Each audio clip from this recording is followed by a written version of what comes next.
যৌন চাহিদা মেটানোর জন্য তার মেয়ের সঙ্গে জোরপূর্বক ধর্ষণ করে বা মেয়েকে প্রেগনেন্ট করে দিয়েছে, এ মামলা দায়ের হয় এই বাংলাদেশের কোর্টে। লজ্জাজনক ব্যাপার। কারণ কি? রাসূলুল্লাহ সাল্লাল্লাহু আলাইহি ওয়াসাল্লাম ঈসা আলাইহিস সালামের পরে লম্বা একটা গ্যাপ দিয়ে এই পৃথিবীতে এসেছিলেন। মৃত্যুর পরে ঈসা আলাইহিস সালামের পরবর্তীতে লম্বা একটা সময় নিয়ে, লম্বা একটা গ্যাপ নিয়ে বিশ্বনবী এই পৃথিবীতে এসেছেন। এই যুগটাকে বলা হতো জাহিলি যুগ, অন্ধকার যুগ। অন্ধকার যুগ মানে এই নয় যে সেই সময় সূর্য উঠত না। সে সময় সূর্য উঠত।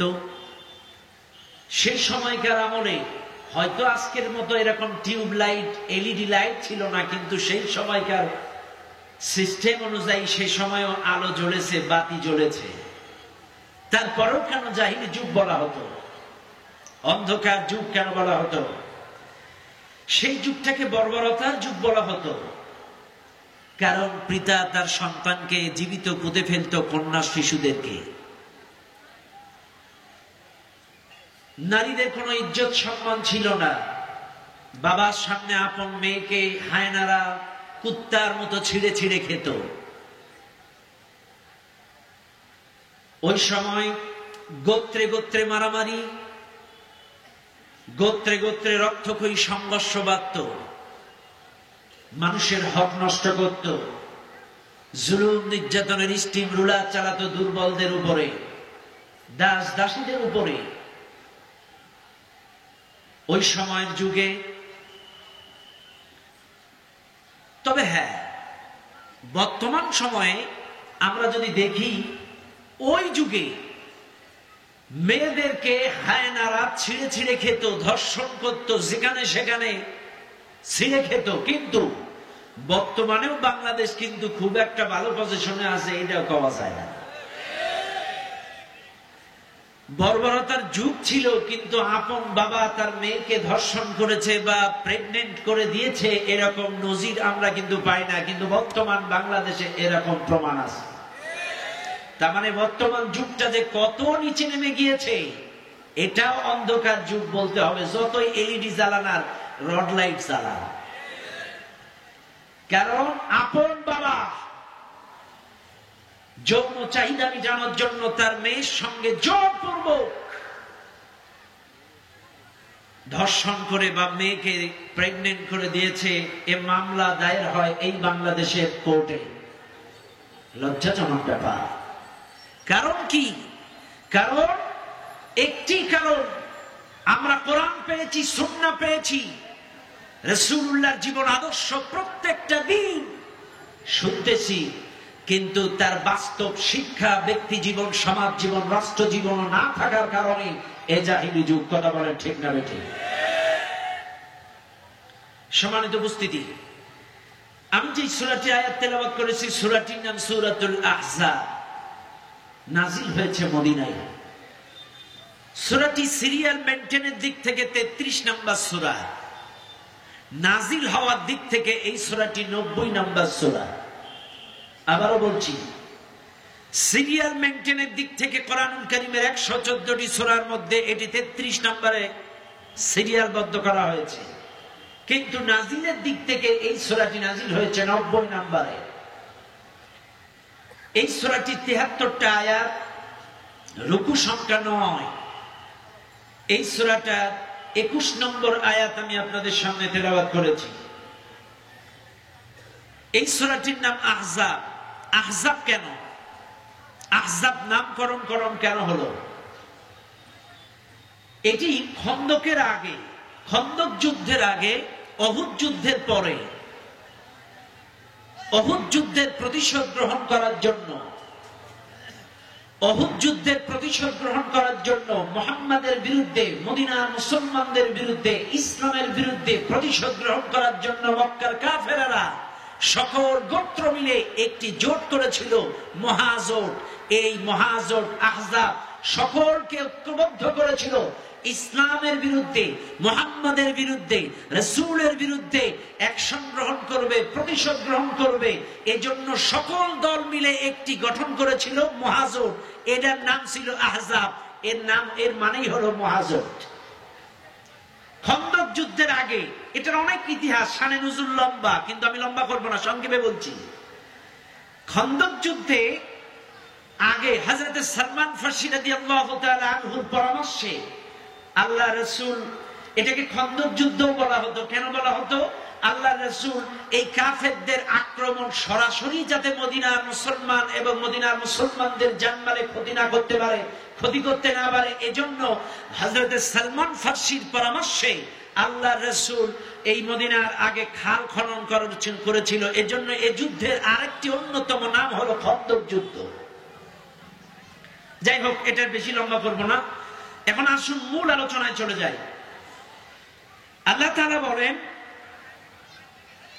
লাকাদ কানা লাকুম ফি রাসূলিল্লাহি উসওয়াতুন হাসানাতুন লিমান কানা ইয়ারজুল্লাহ ওয়াল ইয়াওমাল আখির ওয়া যাকারাল্লাহা কাসীরা। সাদাকাল্লাহুল আযীম।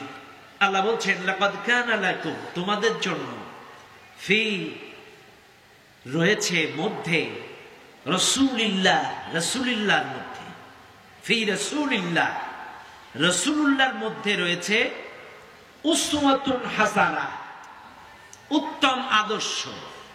ভালো করে বুঝবেন কথাটা কার? আল্লাহ পাক বলছেন তোমাদের জন্য রাসূলের মধ্যে রয়েছে উত্তম আদর্শ। এই তোমাদের জন্য, এই তোমরা কারা? বলেন তো তোমরা কারা? আমরা দাড়িওয়ালারা, কথা বল না কেন? টুপিওয়ালারা, আপনারা কথা বলবেন না? কারা? সবাই না। এই আয়াতের দুটি মৌলিক মূল নীতি আছে। আমাদের দেশের ম্যাক্সিমাম, আমি কাউকে কটাক্ষ ক্রিটিসাইজ করে কথা বলি না, কেউ ভুল বুঝবেন না। কালকে অনেকে আমাকে ভুল বুঝেছেন। আমি কালকে একটি কথা বলেছিলাম এই মাহফিলে, যে আমরা যারা দায়ী ইলাল্লাহ, আমাদের উচিত সকলের প্রতি শ্রদ্ধা রেখে আলোচনা করা।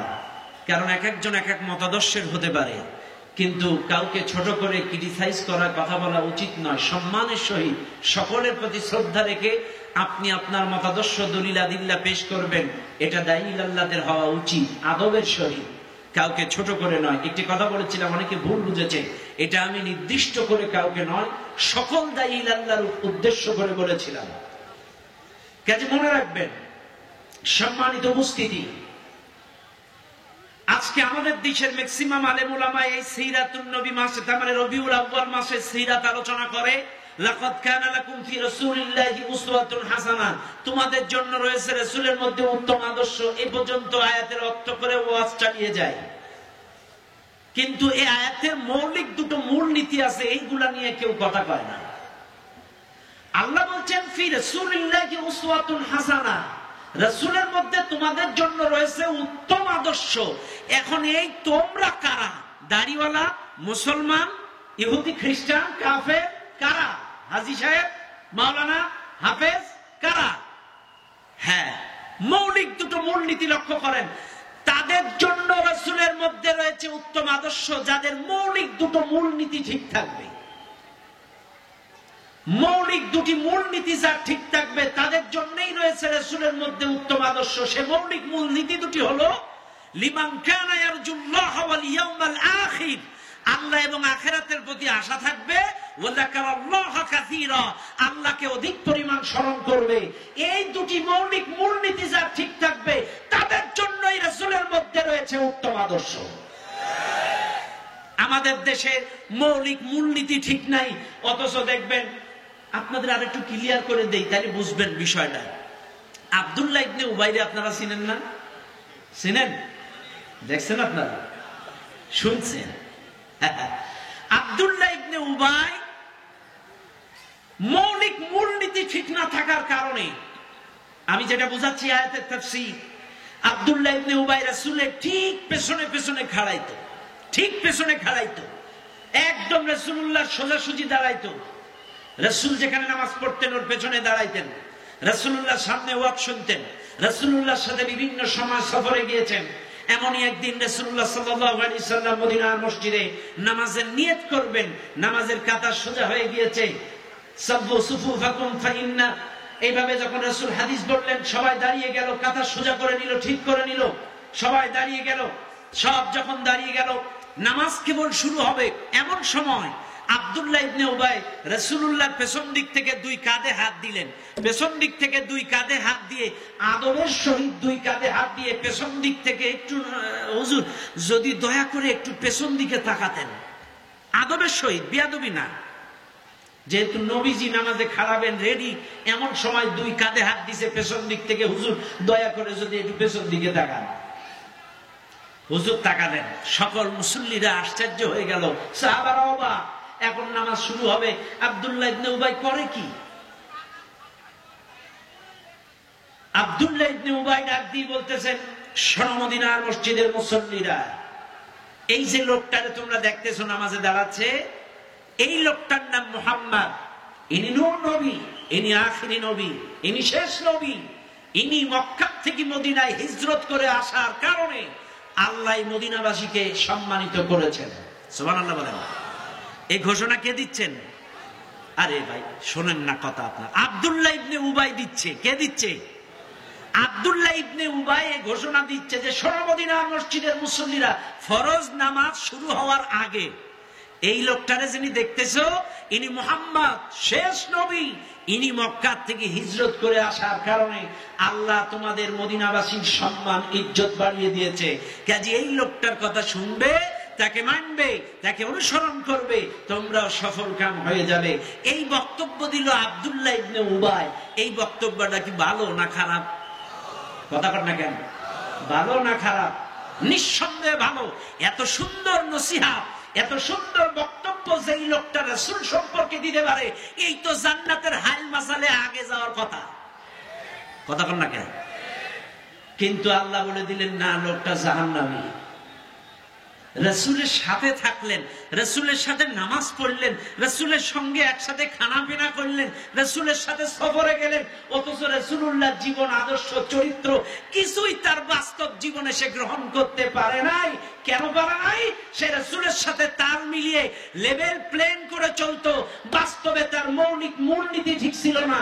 লিমান কানা ইয়ারজুল্লাহ ওয়াল ইয়াউমাল আখির, আল্লাহ এবং আখিরাতের আশা তার কলিজায় ছিল না। এজন্য সে ইসলামের বিরুদ্ধে ষড়যন্ত্র করত, ইসলামের সমস্ত কলাকৌশল, যুদ্ধের কলাকৌশল কাফেরদের কানে ফাঁস করে দিত, রাসূলের সাথে তালে তাল মিলাতো, লেভেল প্লেন করে চলতো। ওর মৌলিক মূলনীতি ঠিক না থাকার কারণে রাসূলের সাথে থাকছে, খাইছে, সফরে গেছে, কিন্তু রাসূলের জীবন চরিত্র বাস্তবায়ন তার জীবনে করতে পারে নাই, কারণ মৌলিক মূলনীতি ঠিক ছিল না। আজকে আমার বাংলাদেশে এমনও কিছু লোক আছে, 5 ওয়াক্ত নামাজ পড়ে, লম্বা দাড়ি আছে, টুপি আছে, এই বলে আমি দাড়ি টুপিকে ছোট করছি না। তারা নামাজ পড়ে, দাড়ি আছে, টুপি আছে, সব ঠিক আছে। হুজুরদের পিছনে নামাজ পড়ে, হুজুরদের সামনে বয়ান শোনে, হুজুরদের খাস মুরিদ, হুজুরের মতো জুব্বা পড়ে, কিন্তু মৌলিক মূলনীতি ঠিক না থাকার কারণে সুদ, ঘুষ, জেনা, ব্যভিচার, পাপাচার থেকে সে বিরত থাকতে পারছে না। কারণ হ্যাঁ, মৌলিক নীতি ঠিক নাই। কি ঠিক নাই? ও হুজুরের পিছনে নামাজ পড়ে, এটা ওই একরকম পেশা মতো হয়ে গিয়েছে নামাজ। বাস্তবে হুজুরের চরিত্র যেমন, হুজুরের মুসল্লিগুলা যদি ওই রকম ইমামের মতো চরিত্রবান হতো, সমাজ তো চেঞ্জ হয়ে যাইত। যত মুসল্লি 5 ওয়াক্ত জামাতে নামাজ আদায় করে, হুজুরের সামনে বয়ান শোনে না, হুজুরের সাথে থাকে না, একসাথে খায় না, কিন্তু হুজুরের মতো চরিত্র, আদর্শ কেন হয় না? কারণ মৌলিক মূলনীতি ঠিক নাই। লিমান কানা ইয়ারজুল্লাহ ওয়াল ইয়াউমাল আখির, আল্লাহ এবং আখিরাতের প্রতি ওর কোনো আশা নেই, কারণ ও আখিরাতের বিশ্বাস করে না, ও কিয়ামত বিশ্বাস করে না। কিয়ামত যদি বিশ্বাস করত, ও সুদ, ঘুষ, জেনা, ব্যভিচার, পাপাচার, চগলখড়ি, মুনাফিকিতে লিপ্ত হতে পারত না। আল্লাহ রাব্বুল আলামিন বলেন, আল্লাহ এবং আখিরাতের প্রতি আশা যাদের থাকবে, কিয়ামতে আপনাকে আমাকে দাঁড়াতে হবে, আল্লাহর সামনে হাজির হওয়া লাগবে, আল্লাহর সামনে আপনাকে আমাকে দণ্ডায়মান হওয়া লাগবে। প্রত্যেকটা নিয়ামতের কৈফিয়ত তোমাকে দেওয়া লাগবে। ওয়া ইন তাউদ্দু নি'মাতাল্লাহি লা তুহসুহা, যত নিয়ামত তুমি খাইছো সব কিছু তোমার কৈফিয়ত দেয়া লাগবে, কারণ নিয়ামতের গণনা শেষ করে পারা যাবে না। তুমি গাছ ভরা আম খাইছো, মাঠ ভরা ধান খাইছো, পুকুর ভরা মাছ খাইছো, তুমি 60 বছর পর্যন্ত অক্সিজেন গ্রহণ করেছো, যা কিছু তুমি গ্রহণ করেছো প্রত্যেকটা হিসাব তোমাকে দেওয়া লাগবে। তোমার যৌবনকালের হিসাব দেওয়া লাগবে, তোমার প্রত্যেকটা সেকেন্ডের কৈফিয়ত দেওয়া লাগবে। ইন্নাস সাআতা লাআতিয়াতুন লা রাইবা ফিহা, এই দুনিয়ার মানুষ কিয়ামত যে হবে কোনো সন্দেহ নাই, কোনো সন্দেহ নাই, কিয়ামত যে হবে কোনো সন্দেহ নাই। কিন্তু ওয়ালাকিন্না আকসারান নাসি লা ইউমিনুন, ম্যাক্সিমাম মানুষ সেটা বিশ্বাস করে না। কারণ প্রত্যেকটা মানুষকে দাঁড়ানো লাগবে। এই জন্য আল্লাহ এবং আখিরাতে যারা বিশ্বাস করে, আল্লাহ এবং আখিরাতের আশা যাদের কলিজার মধ্যে পোষণ করে, আল্লাহর সামনে দাঁড়ানো লাগবে, আখিরাতে দাঁড়ানো লাগবে। এবং ওয়াযাকারাল্লাহা কাসীরা, আল্লাহকে অধিক পরিমাণ স্মরণ করবে যারা। এখন অধিক পরিমাণ স্মরণ করার মানে শুধুমাত্র তাসবিহ টিপা, শুধুমাত্র সকাল সন্ধ্যা জিকির করা বিশ্বাস করেন না। তাফসীরের মধ্যে পাওয়া যায় ওয়াযাকারাল্লাহা কাসীরা, অধিক পরিমাণ স্মরণ করার মানে হলো মুমিন জিন্দেগীর 24টা ঘন্টায় আল্লাহর নাম স্মরণ বেশি বেশি করা। আপনি বাড়ি থেকে কামে কাজে বের হচ্ছেন, বিসমিল্লাহি তাওয়াক্কালতু আলাল্লাহ। আপনি যানবাহনে উঠছেন, সুবহানাল্লাযী সাখখারা লানা হাযা ওয়া মা কুন্না লাহু মুকরিনিন ওয়া ইন্না ইলা রাব্বিনা লামুনকালিবুন। আপনি নৌকায় উঠতেছেন, বিসমিল্লাহি মাজরিহা ওয়া মুরসাহা ইন্না রাব্বি লাগফুরুর রহিম। আপনি ভাত খাচ্ছেন, বিসমিল্লাহি ওয়া আলা বারাকাতিল্লাহ। আপনি ঘুমাইতে যাচ্ছেন, আল্লাহুম্মা বিসমিকা আমুতু আহইয়া। আপনি ইস্তিনজায় যাচ্ছেন, আল্লাহুম্মা ইন্নী আউযু বিকা মিনাল খুবসি ওয়াল খাবাইস। আপনি মসজিদে ঢুকতেছেন, আল্লাহুম্মা আফতাহলি আবওয়াবা রাহমাতিক। আপনি মসজিদ থেকে বাইর হচ্ছেন, আল্লাহুম্মা ইন্নী আসআলুকা মিন ফাদলিক। এক কথায় মুমিন জিন্দেগীর 24টা ঘন্টায় আল্লাহর নাম স্মরণ করা, বেশি বেশি করে স্মরণ করা, এটাই হলো ওয়াযাকারাল্লাহা কাসীরা। মনে রাখবেন মুসলমান, আপনি যদি বেশি পরিমাণ আল্লাহর সময় কালেমা শাহাদাত আপনার নসিব হয়ে যাবে। যে যেই কামটা বেশি বেশি করে মৃত্যুর সময় তার সেই কামটা স্মরণ হয়ে যাবে। আপনি বেশি বেশি গান বাজনা শুনবেন, মৃত্যুর সময় আপনার জবান দিয়ে গান বের হয়ে যাবে। বেশি বেশি বিড়ি সিগারেট খাবেন, মৃত্যুর সময় আপনি সিগারেট চাইবেন। কথা বল না। আপনি গুল খান, মৃত্যুর সময় দেখা যাচ্ছে আপনি গুল চাইতেছেন, যে পা দুটো ধরে আর একটু গুল দে। কারণ আপনি সারা জীবন আচ্ছা করে খানিকটা এই জায়গায় গুজে মারছেন, গুল আছে না নাই? ভুল বুঝবেন না। এক লোক সারাটা জীবন খাইছে গুল, মৃত্যুর সময় লোকটা মৃত্যুর পূর্ব মুহূর্তে ছটফট করতেছে, বউ আরে একটু গুল দে, আরে একটু গুল দে। এখন মৃত্যুর সময় আত্মীয় স্বজন কেউ কি গুল দিতে পারে? এখন বউ চালাকি করে কিছু পেপসুডেন্ট পাউডার হাতে ঢেলে দিস। এখন ও লোক তো চোখে টের পাচ্ছে না, ঝাপসা হয়ে গিয়েছে। মৃত্যুর পূর্ব মুহূর্তে লোকটা গালে ঘুষতেছে আন্দাজে, সে আগের স্টাইলে খালি এপাশ ওপাশ মারতেছে। বউ বলতেছে, বউ এই গুল মিষ্টি হলো কি করে? বউ বলতেছে, কোম্পানি নতুন বার করছে। কথা এই জন্য ভাই, বেশি বেশি পরিমাণ যদি আল্লাহকে স্মরণ করতে পারেন, গাড়িতে উঠতে, খাইতে, ঘুমাইতে, ঘুম থেকে উঠতে 24টা ঘন্টায় যদি আল্লাহর জিকির করতে পারেন, সুবহানাল্লাহ, আলহামদুলিল্লাহ, লা ইলাহা ইল্লাল্লাহ, আল্লাহু আকবার। এরে ভাই, এমন কি আল্লাহর নাম স্মরণ করার ব্যাপারে হযরতে মা ফাতেমা রাসূলুল্লাহ সাল্লাল্লাহু আলাইহি সাল্লামের বাড়ি গেছে। রাসূল বাড়ি নেই, আব্বা কই বলে বাইরে গেছে। মা আয়েশা বলল, মা বসো। মা ফাতেমা বলতেছে, আব্বা আসলে বললেন আমার একজন কৃতদাস, আমার একজন দাসী লাগবে, গোলাম লাগবে। রাসূল এটা কানে আসলেন, বাড়ি আসলেন, শুনলেন, ফাতেমা চলে গেলেন, গুরুত্ব দিলেন না। আবার আসছে, ফাতেমা লোক দিয়ে সংবাদ পাঠাইছে, ফাতেমার বাড়ি কৃতদাস লাগবে, গোলাম লাগবে। রাসূলুল্লাহ সাল্লাল্লাহু আলাইহি ওয়াসাল্লাম রাতের বেলায় চলে গেলেন আলী আর ফাতেমার বাড়ি। ততক্ষণ রাত একটু বেশি হওয়ায় ফাতেমা আর আলী শুয়ে পড়ছে। হযরতে ফাতেমা রাদিয়াল্লাহু আনহা এবং হযরতে আলী রাদিয়াল্লাহু তাআলা তারা দুইজন শুয়ে পড়ছে বিছানার মধ্যে। রাসূল গলা কাকার দিলেন, সালাম দিলেন। হযরতে আলী উঠতে চাইলেন, কিন্তু রাসূল বললেন উঠতে হবে না, যেভাবে আছে ওইভাবেই বস, ওইভাবে শুয়ে থাকো। রাসূল এত সুন্দর করে তাদের দুইজনের মাঝখানে শোয়া অবস্থায় রাসূল দুইজনের মাঝখানে গিয়ে বসে পড়লেন। আল্লাহু আকবার। দুইজনের মাঝখানে গিয়ে বসে পড়লেন। বলতেছে, ও আলী, ও ফাতেমা, তোমরা যে কৃতদাস চাইছো, গোলাম চাইছো, এর চাইতে কি আমি তোমাদের একটা ভালো আমল শিখাই দেব না? বলছে, হ্যাঁ অবশ্যই। বলছে, তোমরা বেশি বেশি করে সুবহানাল্লাহ, আলহামদুলিল্লাহ, লা ইলাহা ইল্লাল্লাহ, আল্লাহু আকবার, এগুলো 33 বার বেশি বেশি করে আমল করো। কারণ আল্লাহু আকবার, বেশি বেশি জিকির করো, আল্লাহর নামে স্মরণ করো। এজন্য ভাই আমার কথা হলো একটাই, এই যে লাকাদ কানা লাকুম ফি রাসূলিল্লাহি উসওয়াতুন হাসানা, রাসূলের মধ্যেই রয়েছে উত্তম আদর্শ।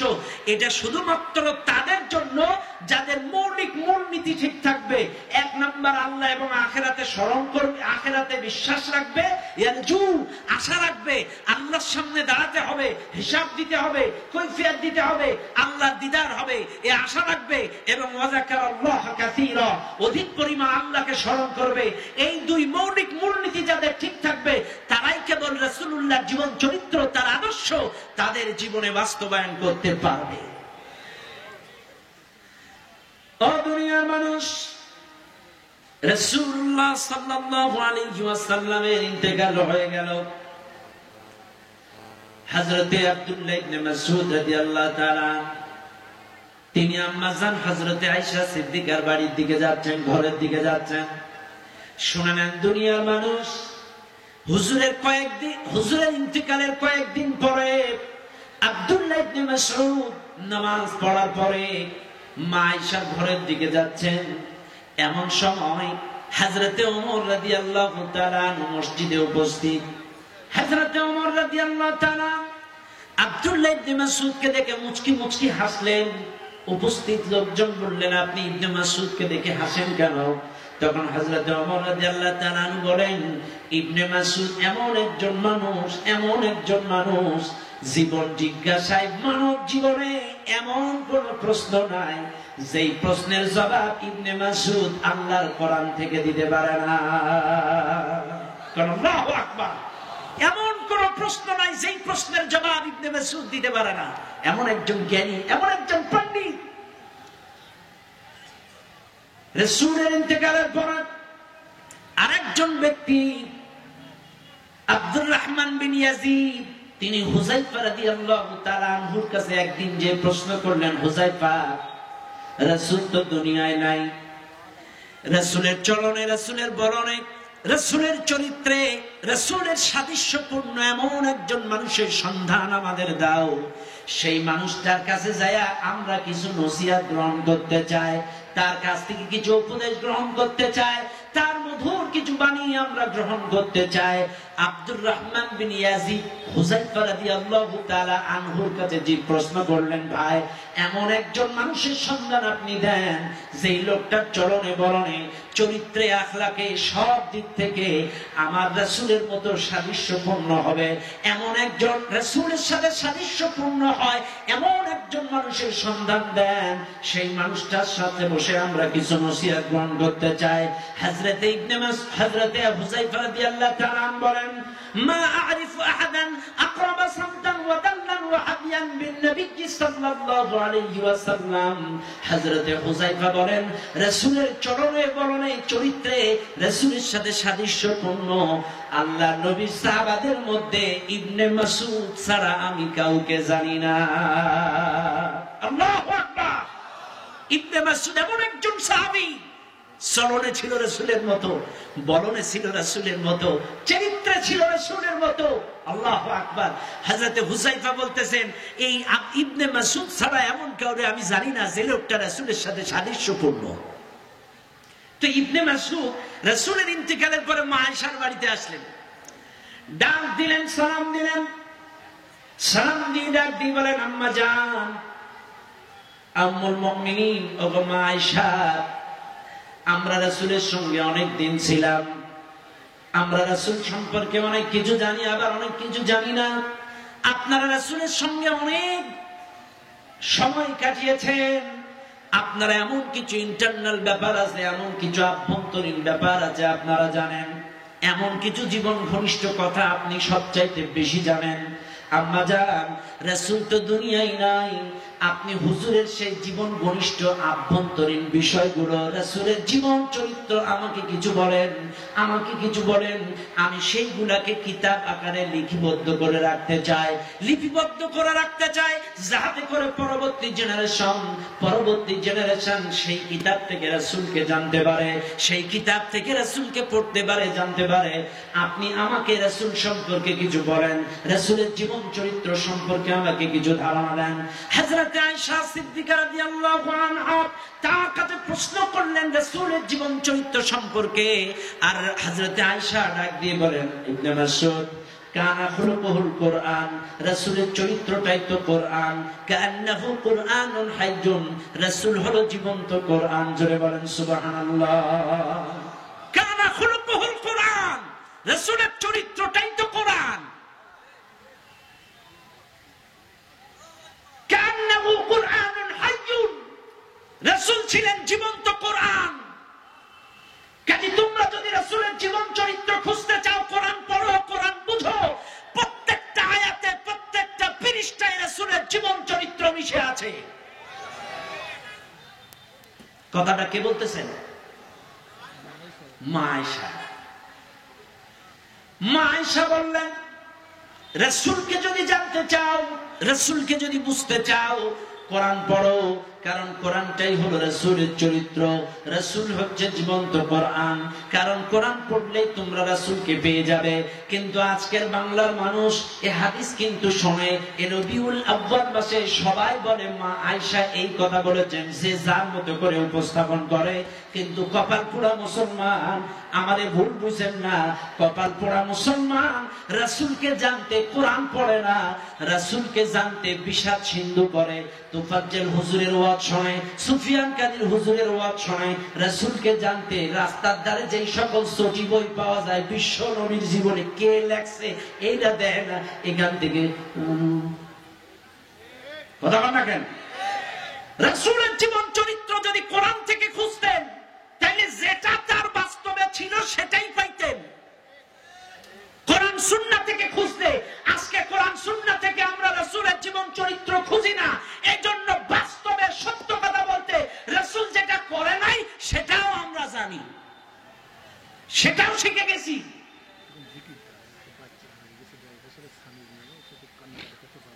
সম্মানিত বাচ্চারা কই? সম্মানিত উপস্থিতি, এত বড় আয়োজন, অনেক বড় স্পেস, বাজার দিয়ে এত বড় আয়োজন, এত মাহফিল, মহিলা প্যান্ডেল, একটা ছোট্ট বাচ্চা হারিয়ে গিয়েছে, মোহাম্মদ সামির হোসেন, বয়স 10 বছর।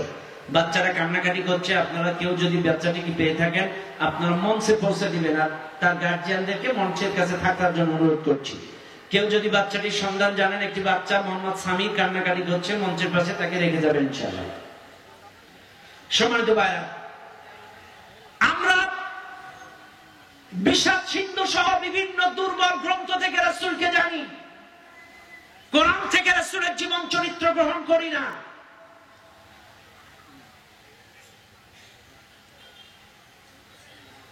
আজকের আমরা এমনও কিছু কাহিনী জানি যেগুলো কোরআনেও নাই, হাদিসেও নাই, যেগুলো কোনো একটি ইসলাম গ্রন্থে পাওয়া যায় না।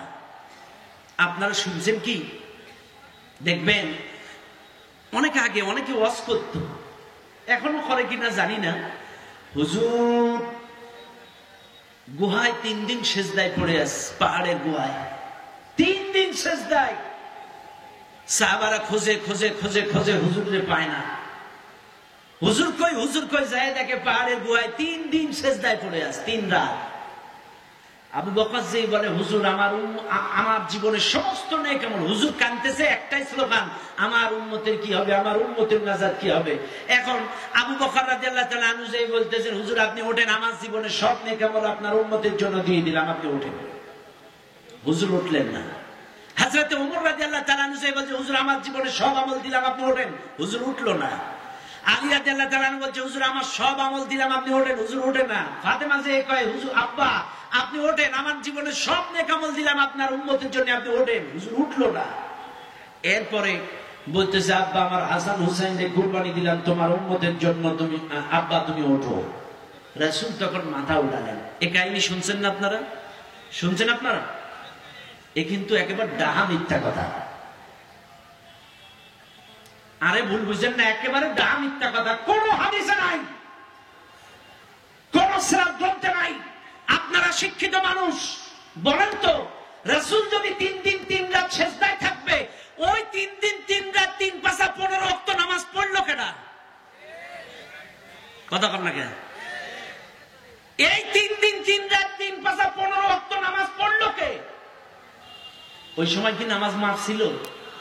কথা নামাজ মাফ ছিল? তাইলে আপনি যে গল্প করলেন হুজুর 3 দিন 3 রাত গুহায় পড়ে আছে উম্মতের নাজাতের জন্য, তার মানে হুজুরের শান মান বাড়াইতেছে এমন পাম দিল যেটা কোরআনেও নাই হাদিসেও নাই। হুজুর যদি 3 দিন সিজদায় পড়ে থাকবে, এই 15 ওয়াক্ত ফরজ নামাজ পড়লো কে? জবাব দেন। শুধু কি তাই? আবু বকর বলল আমার আমলের বিনিময়ে আপনার উম্মতের আমার সমস্ত নেক আমল আপনার উম্মতের জন্য দিয়ে দিলাম। ও ওমর বলল আমার সমস্ত নেক আমল আপনার উম্মতের দিয়ে দিলাম। এ ভাই এতটাই সোজা, এর আমল আরেকজনের জন্য দিয়ে দিবা? আল্লাহ আয়াত বলতেছে ওয়াত্তাকু ইয়াওমান লা তাজজি নাফসুন আন নাফসিন শাইআন ওয়া লা ইউকবালু মিনহা শাফাআতুন ওয়া লা ইউখাযু মিনহা আদলুন ওয়া লা হুম ইউনসারুন। আল্লাহ বলতেছে শোনো, কিয়ামতের কঠিন মুসিবতের ময়দানে কোন মানুষ কোন মানুষের কাজে লাগবে না। তাজজি নাফসুন আন নাফস, কোন মানুষ কোন মানুষের কাজে আসতে পারবে না।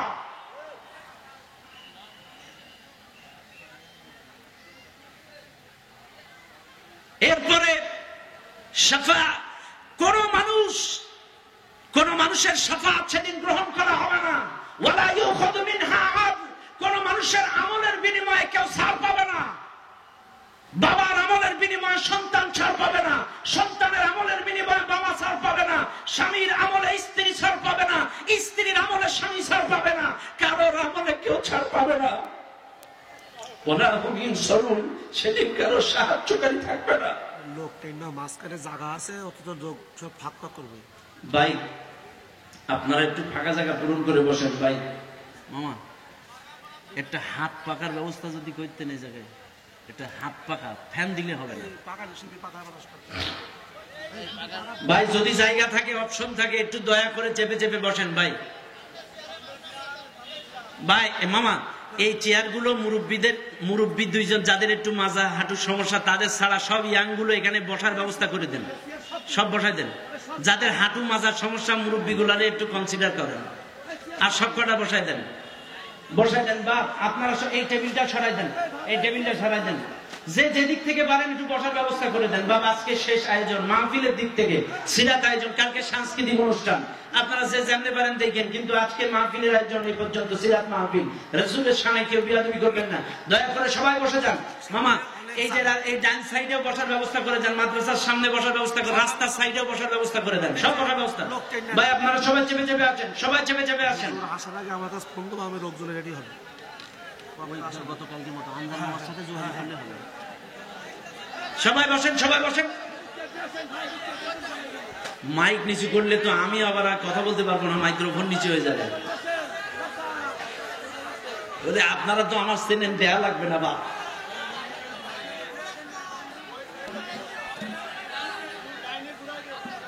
এই তরিক এইটার এই রাবারটা খুলে ফেললে সমস্যা।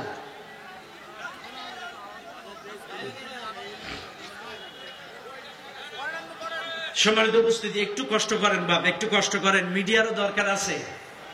বিজাতিদের এনটিএম ইসলামিক মিডিয়া, সব ইসলামিক ইউটিউব চ্যানেল, এনারা সব এটা ইউটিউব চ্যানেলে দিয়ে দেবে, গোটা বিশ্বের মানুষ দেখবে। কাজে কি ধৈর্য ধরেন বাপ। সম্মানিত ভাইরা, কথায় কথা বেড়ে যায়, বসেন সবাই চেপে চেপে বসেন। ও দুনিয়ার মানুষ, মনে আছে কোন জায়গায় রাখলাম? কোন জায়গায় রাখলাম? শাফাআত। কেউ কারো সুপারিশ করতে পারবে না, কেউ কারো সাহায্যে আসবে না, কেউ কারোর আমলের বিনিময়ে কেউ ছাড় পাবে না। মনে রাখবেন দুনিয়ার মানুষ, আল্লাহর নবী তার ছোট ফুফু সাফিয়া তার চাচা আব্বাস, হযরতে ফাতেমা, হযরতে আলী সকলকে একত্রিত করে বসাইছে। বলে শোনো ও আমার পরিবারের সদস্যরা, তোমরা দুনিয়ায় যা খুশি আমার কাছ থেকে চাইয়ে নাও, সম্পদ সম্পত্তি আমি তোমাদের দুনিয়ায় উপকার করতে পারবো, কিন্তু কিয়ামতের ময়দানে আমি কেউ কারোর উপকার করতে পারবো না। ও ফাতেমা, কিয়ামতে আমি তোমার উপকার করতে পারবো না। ও আলী, কিয়ামতে আমি তোমার উপকার করতে পারবো না। ও আমার ছোট ফুফু, কিয়ামতে আমি আপনার উপকারে আসতে পারবো না। ও আমার চাচা, কিয়ামতে আমি কারোর উপকার করতে পারবো না। কাজে যার যার চাওয়া প্রয়োজন দুনিয়ায় চাই নাও, কিয়ামতে আমি কারোর কোনো কাজে আসতে পারবো না, সম্পদ সম্পত্তি দিতে পারবো। এই জন্য তোমরা যার যার নিজের আমলের ঝুলি বাড়াও। কাজে শোনেন, কারোর আমলের বিনিময়ে কেউ ছাড় পায় না। কাজে আমি যে ওই কথাটা বলতেছিলাম যে আবু বকর বলল আমার আমলের আমার আমলগুলো উম্মতের দিয়ে দিলাম, ওমর বলল আমার আমলগুলো আপনার উম্মতের দিয়ে দিলাম, এগুলো সম্পূর্ণ বানানো কথা, এটার কোনো ভিত্তি নাই। এই জন্য মুসলমানরা রাসূলকে যদি জানতে চান, রাসূলকে যদি বুঝতে চান, কোরআন পড়তে হবে, কারণ কোরআনের বিকল্প নাই। কারণ আল্লাহ কোরআন, আল্লাহ পাক ডাক দিয়ে বলেন কিতাবুন আনজালনাহু ইলাইকা লিতুখরিজান নাসা মিনাজ-যুলুমাতি ইলান-নূর। আল্লাহ পাক বলেন এই কিতাব আমি নাযিল করেছি এই দুনিয়ার মানুষদেরকে অন্ধকার থেকে আলোর পথে আনার জন্য, এই দুনিয়ার মানুষদেরকে অন্ধকার থেকে আলোর পথে দেখানোর জন্য। অবাক শোনেন, আরেকটা আয়াতে আল্লাহ পাক বলেন হুয়াল্লাযী বা'আসা ফিল উম্মিয়্যিনা রাসূলাম মিনহুম ইয়াতলু আলাইহিম আয়াতি। আল্লাহ আরেকটা আয়াতের মধ্যে বলেন আমি আমার নবীজিকে এই দুনিয়ায় পাঠাইছি 4 দফা কর্মসূচি দিয়া। তার প্রথম নম্বর কর্মসূচি হলো আল্লাহ রাসূল, আল্লাহ কোরআন বলেন আমি রাসূলকে পাঠিয়েছি ফিল উম্মিয়্যিন, হুয়াল্লাযী বা'আসা ফিল উম্মিয়্যিন। ওই চাইলে যুগে মূর্খদের ভিতরে, নিরক্ষরদের ভিতরে আমি রাসূল পাঠাইছি, ওদের মধ্য থেকে রাসূল নির্বাচন করেছি। কাজে আমার রাসূল, আমি রাসূলকে 4 দফা কর্মসূচি দিয়েছি। তার প্রথম নাম্বার কর্মসূচি হলো ইয়াতলু আলাইহিম আয়াতি। নবী তুমি এই দুনিয়ার মানুষদেরকে তেলাওয়াত করে শোনাও, আমার কিতাবটা তেলাওয়াত করে শোনাও। আমার রাসূল যখন অনুমোদন পেয়ে গেলেন, আল্লাহর কাছ থেকে যখন অর্ডার প্রাপ্ত হলেন, আমার নবী তার পরিবারের লোকজনদেরকে ডাকলেন, মক্কার কাফেরদেরকে ডাকলেন। আল্লাহ নবী তার মায়ের বাড়ির কিছু লোক, বাবার বাড়ির কিছু লোক, চাচার বাড়ির লোক, বিভিন্ন মানুষগুলো একত্রিত করলেন।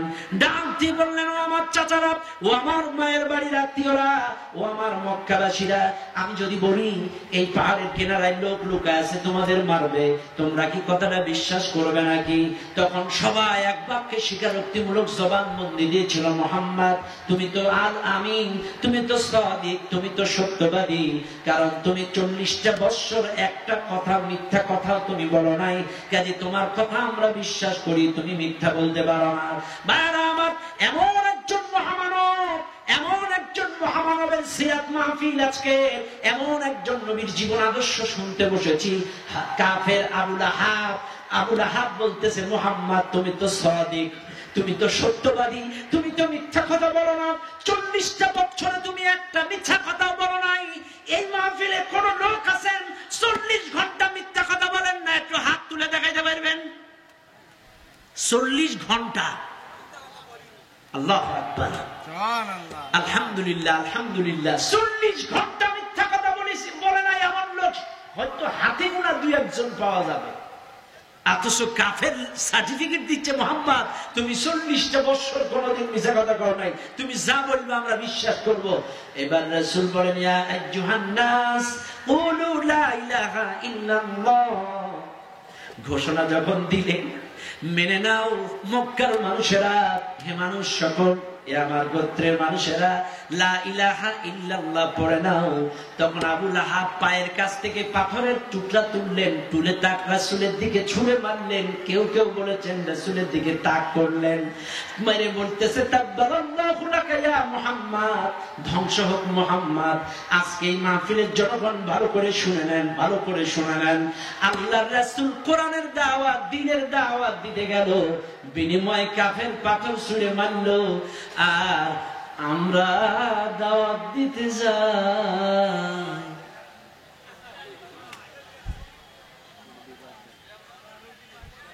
কথা বল না গান। মসজিদের ইমাম কেশিয়ারের ছেলে 10 লাখ টাকা যৌতুক নিছে, এজন্য হুজুর আজ যৌতুকের ওয়াজ করে না।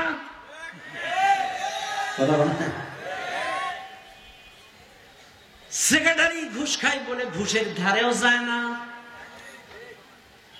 সভাপতির ছেলে ঘুষ খায়, একটা কথাও বলে না। মসজিদ কমিটির লোক জেনা বেবিচারে লিপ্ত, একবারও জেনা নি কোন ওয়াজ, তাহলে তার মিলাই কথা কন না কেন? অথচ রাসূল যখন তাদের কাছে দাওয়াত দিলেন তখন পাথর ছুঁড়ে মারলেন। ও দুনিয়ার মানুষ, এবার আসেন সেই সময়কার ভাষা, ওই এলাকার মানুষের ভাষা ছিল আরবি। আমার নবী যে কোরআন তেলাওয়াত করলেন কোরআনের ভাষাও আরবি, এজন্য তাদের ভাষা আরবি, কোরআনের ভাষাও আরবি। তারা বুঝে ফেললো, বিনিময়ে রাসূলকে পাথর ছুঁড়ে মারলো।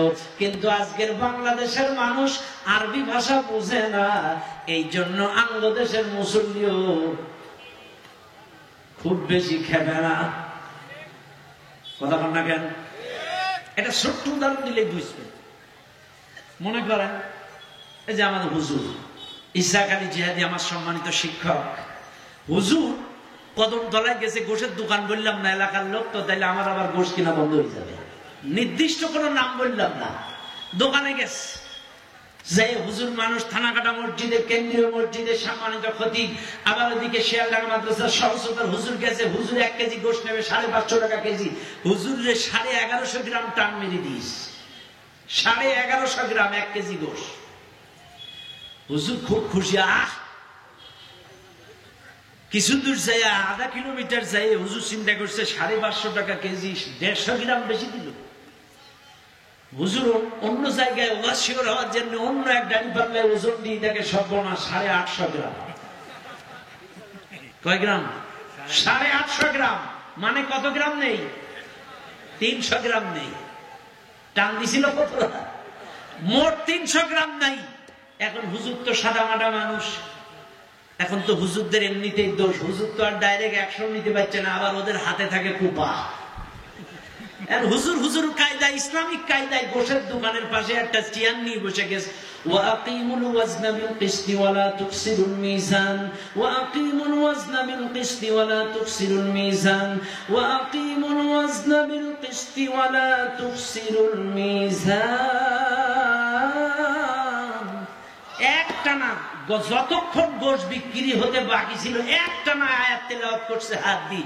গোশালা চিন্তা করছে, হুজুর আপনি সারাদিন আর দোকানে কোরআন তেলাওয়াত করছেন, এই জন্য আর গোশ তাড়াতাড়ি বিক্রি হয়েছে। হুজুর আপনি 20টা টাকা নেন, সারাদিন গরমে কোরআন পড়ার কারণে আপনার শরীর হিট হয়ে গিয়েছে, আপনি একটু ইসুফগুলির ভুসি আর মিষ্টি কিনে খাবেন।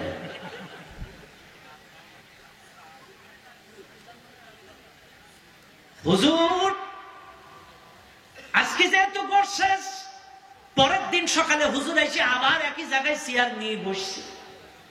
এবার ওই আয়াতটা একবার পড়ে, এর অর্থ একবার পড়ে। কালকে তো খালি তেলাওয়াত, আর আজকে তেলাওয়াত করতেছে ওয়াকিমুল ওয়াজনা বিল কিসতি ওয়ালা তুকসিরুল মিজান।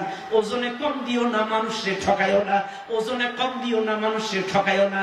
এই কথা যদি হুজুর গোশের দোকানের পাশে দাঁড়ায় বারবার বলে, এবার বলেন দিন। এইবার লোকটা বাটকারা উঁচু করছে, যাবেন না মারো। কতক্ষণ না কে গতকালকে তেলাওয়াত করছে একটা পর্যন্ত, হুজুরে 20টা টাকা দিছে, কারণ ও বোঝে নাই কি পড়ছে। আজকে তেলাওয়াত করছে, হুজুরে বাটকারা তুলে মারতে গেছে। কারণ যদি গোশের দোকানে দাঁড়ায় এই নসিহত করে, ওজনে কম দিও না, মানুষকে ঠকায়ও না, এই কথা যদি গোশের দোকানের দ্বারে বলায়, কোন দোকানদার যত বড় পীর হোক না কেন দোকানদার, ও কি খাড়াইতে দেবে নাকি? খাড়াইতে দিবে না। এই বাটকারা ছুড়ে মারছে। আজকের বাংলাদেশের অবস্থাও তাই। আপনি মাগরিবের নামাজ পড়েন তেলাওয়াত কোরআন দিয়ে, 1 পৃষ্ঠা তেলাওয়াত হয় মাগরিবের নামাজে, কোনো আপত্তি নাই। এশার নামাজে 1 পৃষ্ঠা তেলাওয়াত হয়, কোনো আপত্তি নাই। ফজরের নামাজে 1.5 পৃষ্ঠা তেলাওয়াত হয়, কোনো আপত্তি নাই। কিন্তু আসর বাদ যদি 10 জন মুসল্লিদেরকে নিয়ে যদি কোরআন নিয়ে একটু কোরআনের দাস দেয়, তাহলে ওই মসজিদে নাশকতার পরিকল্পনা চলতেছে। কপাল পোড়া মুসলমান, মাগরিবের নামাজ কোরআন দিয়ে পড়ে ও বোঝে নাই, এশার নামাজ কোরআন দিয়ে পড়ছে ও বোঝে নাই,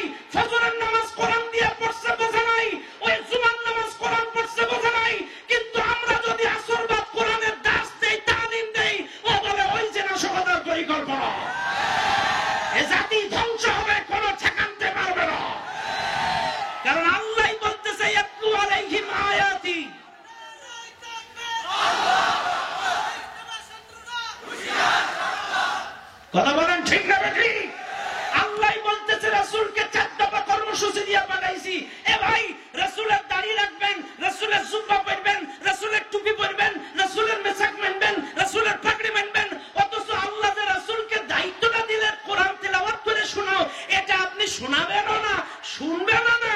ওরে রাসূলের আশিক, ওরে বাপ্পা,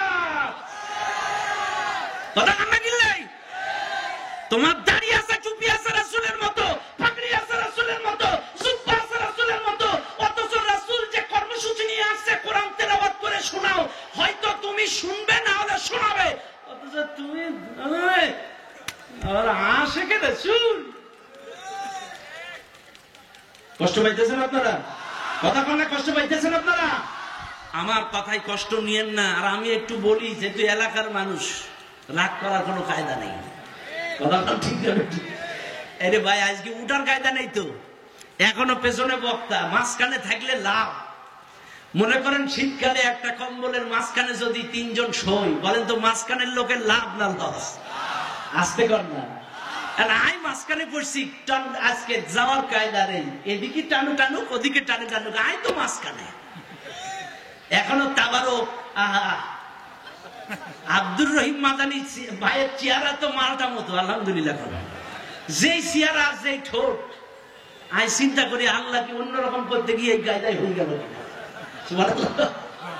আমার খুব মহব্বতের মানুষ, আল্লাহ কবুল করুন, বলেন আমিন। যাই হোক, আব্দুর রহিম মাদানী ভাইয়ের পরে আমাদের আশেক, আমাদের আকাবের, আমাদের মুরব্বী আল্লামা শরীফুল আমিন হুজুর আছেন, দোয়া করবেন। এবং আপনাদের জন্য আয়োজক কমিটি, মাহফিল কমিটির পক্ষ থেকে 40 ডেক খিচুড়ির আয়োজন। সুবহানাল্লাহ। আজকের প্রধান অতিথি হলো তাবারক, আমরা সব বিশেষ অতিথি, ঠিক আছে কিনা? কেন প্রধান অতিথি না নিয়ে, বক্তব্য না নিয়ে কেউ যাবেন না ইনশাআল্লাহ। ইনশাআল্লাহ। দুনিয়ার মানুষ কথাই কথা বেড়ে যায়, তাইলে মনে রাখবেন, আমাদের ভুল বুঝবেন না। আম্মা জান আয়েশা বললেন, রাসূলের চরিত্রটাই কোরআন, রাসূল জীবন আলাইহিম আয়াতি, এই কোরআনটা তেলাওয়াত করে এই দুনিয়ার মানুষদেরকে শোনাবে, এই দুনিয়ার মানুষদেরকে কোরআন শোনাবে। অথচ আজকের বাংলার মানুষ, রাসূল তো নাই, রাসূল দুনিয়ায় নাই, তাহলে এই দায়িত্ব ওয়ারাসাতুল আম্বিয়া যারা, আলেম ওলামা যারা, কোরআন বুঝে যারা, এরাই জাতির মানুষদেরকে, বাংলা ভাষাভাষী মানুষদেরকে ব্যাখ্যা বিশ্লেষণ করে শোনাবে, তাদেরকে তালিম দিবে, ব্যাখ্যা করবে। অথচ আমরা রাসূলের সব ফলো করি, অনুকরণ করি, কিন্তু রাসূলের এই তেলাওয়াতটা শুনি না, শোনায়ও না। এই জন্য আজকে আমাদের সমাজ পরিবর্তন হচ্ছে না। কারণ সমাজ পরিবর্তন হতে গেলে কোরআন সুন্নাহ অনুযায়ী রাসূলের জীবন আদর্শ, ব্যক্তি জীবন, সমাজ জীবন, রাষ্ট্রীয় জীবনে যদি বাস্তবায়ন করতে পারি, তাহলে এই সমাজ পরিবর্তন হবে। সম্মানিত ভাইরা আমার, বাবাজিরা আমার, এবার আসুন রাসূলুল্লাহ সাল্লাল্লাহু আলাইহি ওয়াসাল্লামের উত্তম আদর্শ নিয়ে কিছু কথা আপনাদের সামনে বলি, ভাইরা আমার। কারণ আজকে আল্লাহ পাক বললেন, রাসূলুল্লাহর মধ্যেই রয়েছে তোমাদের জন্য উত্তম আদর্শ। আমি কিন্তু আগেই বলেছি, কাদের জন্য? যাদের মৌলিক দুটো মূলনীতি ঠিক থাকবে, আল্লাহ আখিরাতের প্রতি বিশ্বাস করবে এবং বেশি পরিমাণ, অধিক পরিমাণ আল্লাহকে স্মরণ করবে। এই মৌলিক মূলনীতি যাদের ঠিক থাকবে, তাদের জন্যই রয়েছে রাসূলের মধ্যে উত্তম আদর্শ। আর আমার রাসূল এমন আদর্শ ছিলেন, এমন কিছু নাই যে রাসূল শিক্ষা দেন নাই। নামাজ কিভাবে পড়বেন রাসূল শিক্ষা দিলেন, রাসূলের জীবন থেকে সেটা গ্রহণ পাওয়া যায়। আপনি যাকাত কিভাবে দিবেন রাসূলের জীবন থেকে পাওয়া যায়। আপনি কেমনে রোজা রাখবেন রাসূলুল্লাহর জীবন থেকে তা পাওয়া যায়। ভাইরা আমার, আমি আমার আলোচনার মধ্যে মাঝে মাঝে বলি, আজকে আমার নানারা সব ট্রাকের মালিক। সুবহানাল্লাহ, আলহামদুলিল্লাহ। আজকের এই থানাকাটার মানুষ অনেক সম্পদ সম্পত্তি আল্লাহ তাদেরকে দিয়েছেন। কারণ বসিয়াটা আল্লামা রুহুল আমিন রাহমাতুল্লাহি আলাইহি তাদের খাস দোয়া করেছিলেন তাদের জন্য। আর তারা ধর্মভীরু, এই এলাকার মানুষ আসছিল যখন অনেক গরিব, কিন্তু এখন অত্র এলাকার মানুষ সব ট্রাকের, ম্যাক্সিমাম অনেকগুলো ট্রাকের মালিক। সুবহানাল্লাহ। এখন এই ট্রাক, মনে করেন আমার এই যে এখানে একজন আমাদের সভাপতি নানা, এনাদের অনেক ট্রাক, একটা ট্রাক, এক ট্রাক মাছ যে চালাইতে জানে না। এখন আমার হুজুর ইসাক আলী হুজুর, ইনি চালাইতে জানে না। এক ট্রাক মাছ, বাগদা মাছ, এই স্টিয়ারিং এর চাবি দিয়ে দিল, গাড়ির চাবি দিল হুজুরের কাছে, যে হুজুর আপনি এই এক ট্রাক মাছ নিয়ে কালকে সকালের বাজার ধরবেন চিটাগাঙে। বলেন তো, ছড়ার আগে বাজার ধরতে পারবে না হুজুর? পারবে? পারবে? কেন পারবে না? কদমতলা ব্রিজ পারাবে না, ব্রিজ পর্যন্ত যাওয়া লাগবে না। কারণ অভ্যাস যদি না থাকে, ট্রেনিং যদি না থাকে, তাহলে ওই গাড়ি যেমন গন্তব্যে যায় না চিৎপাটাং, এটাও বাস্তব। রাসূলুল্লাহ সাল্লাল্লাহু আলাইহি ওয়াসাল্লামের জীবন আদর্শ থেকে আপনার আমার সকল ইবাদতের ক্ষেত্রে বাস্তব ট্রেনিং যদি রাসূলুল্লাহর তরিকা থেকে না নেওয়া হয়, তাহলে আপনার আমার কোনো ইবাদত আল্লাহর কাছে পৌঁছাবে না। রাসূলুল্লাহর জীবন আদর্শ থেকে আমাদের ট্রেনিং নিতে হবে, রাসূলের তরিকা মোতাবেক খাইতে হবে, দেখতে হবে, নামাজ, রোজা, হজ, যাকাত, দ্বীন দাওয়াতের প্রচার মাধ্যম রাসূল যেভাবে দাওয়াত দিয়েছে রাসূলের তরিকা মোতাবেক আপনাকে আমাকেও দিতে হবে। রাসূলুল্লাহর জীবন থেকে এই ট্রেনিং গুলো নিতে হবে, তাহলেই সকল ইবাদত আল্লাহর কাছে যাবে। আর যদি রাসূলের মতো ট্রেনিং না হয়, কোন ইবাদত আল্লাহর কাছে যাবে না। এখন আসেন রাসূলুল্লাহর জীবন আদর্শ থেকে আজকে আমি একটু একটু করে আপনাদেরকে দৌড়িয়ে দেই, কারণ দুনিয়ার মানুষ মনে রাখবেন, আমার আল্লাহ বলেন, ইয়া আইয়ুহান নাবিয়্যু ইন্না আরসালনাকা শাহিদান ওয়া মুবাশশিরান ওয়া নাযীরা ওয়া দা'iয়ান ইলা আল্লাহি বিইذনিহি ওয়া সিরাজান মুনীরা। আল্লাহু আকবার। আল্লাহ পাক বলেন, আমার নবীকে পাঠিয়েছি এই পৃথিবীর মানদণ্ড হিসাবে, এই পৃথিবীর একটা মডেল হিসাবে, সাক্ষীদাতা হিসাবে আমি আমার রাসূলকে পাঠিয়েছি, সুসংবাদদাতা রূপে আমার রাসূলকে পাঠিয়েছি এই দুনিয়ার মানুষদেরকে কোরআনের আলোকে সুসংবাদ তাদের কাছে পৌঁছে দেওয়ার জন্য, এবং পাঠিয়েছি তাদেরকে ভয় দেখানোর জন্য, জাহান্নামের ভয়, আখিরাতের ভয় তাদেরকে দেখানোর জন্য পাঠিয়েছি। শুধু তাই নয়, ওয়াদাইয়ান ইলাল্লাহি বিইذনিহি ওয়া সিরাজাম মুনীরা, এবং রাসূলকে আমার নির্দেশ ক্রমে আমার দিকে ডাকার জন্য এই দুনিয়া অন্ধকার জগতের আধার রাতের অন্ধকারের মশাল হিসাবে, প্রদীপ হিসাবে পাঠিয়েছি। বলেন সুবহানাল্লাহ। কথাটা কার? শুধু তা নয়, আল্লাহ আরেক জায়গায় বলেন, ওয়া মা আরসালনাকা ইল্লা রাহমাতাল লিল আলামিন। আল্লাহ পাক বলেন, আমি রাসূলকে গোটা বিশ্বের মানুষের জন্য, গোটা বিশ্ববাসীর জন্য রহমত স্বরূপ পাঠাইছি।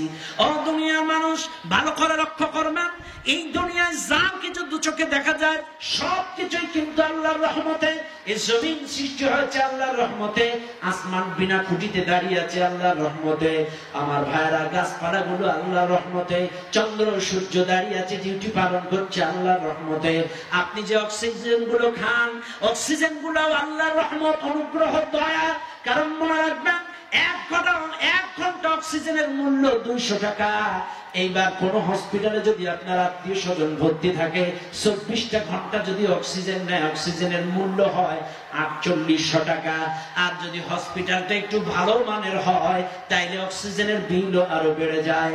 এইবার আপনারা বলেন, 60 বছর, 70 বছর, 80 বছর ধরে এত কেজি অক্সিজেন আল্লাহ যে আপনার ন্যাচারাল অক্সিজেন দিচ্ছে, একটা দিনও তো কোনো ফেরেশতা আমাদের কাছে এসে বললো না, রে আল্লাহর বান্দা, এই 60 বছরে এত কেজি অক্সিজেন খাইছস, আগে বিল দে, তারপরে মর।